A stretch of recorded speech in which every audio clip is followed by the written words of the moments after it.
Hello বন্ধুরা, তোমরা সবাই কেমন আছো? আমি মেহেন্দি এবং নেল আর্টিস্ট সুস্মিতা চলে এলাম আজকে মেহেন্দির একটা ছোট্ট ভিডিও নিয়ে। আমার সঙ্গে চলে এসেছে আমার কো আর্টিস্ট এবং আমার খুব কাছের বন্ধু দীপা। দুজনে মিলে লোকেশনের উদ্দেশ্যে যখন হাঁটতে শুরু করলাম, দুপাশে দোকান দেখে একটা চিপসের প্যাকেট নিয়েই নিলাম। চিপসের প্যাকেট খেতে খেতে আমরা পৌঁছে গেলাম আমাদের লোকেশনে। বহুদিন পরে আমাদের এই মেহেন্দির কাজটা করতে খুব ভালো লেগেছে। ক্লায়েন্টরা এত শান্ত, এত কোঅপারেট করেছে, আর অনেকক্ষণ ধরে আমাদের সঙ্গে বসে থেকে কোনো রকম কোনো ডিস্টারবেন্স ছাড়া পুরো মন দিয়ে কাজটা করতে পেরেছি। পুরো ফুল লুক দিয়ে দিলাম। তোমরা একটু দেখে বলো মেহেন্দির কাজটা কেমন হয়েছে।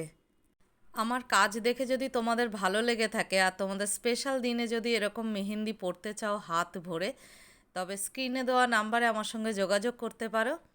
দেখে জানিও কমেন্ট করে যে আমাদের হাতের কাজ তোমাদের কেমন লাগছে। আজকের মতন তবে বাই।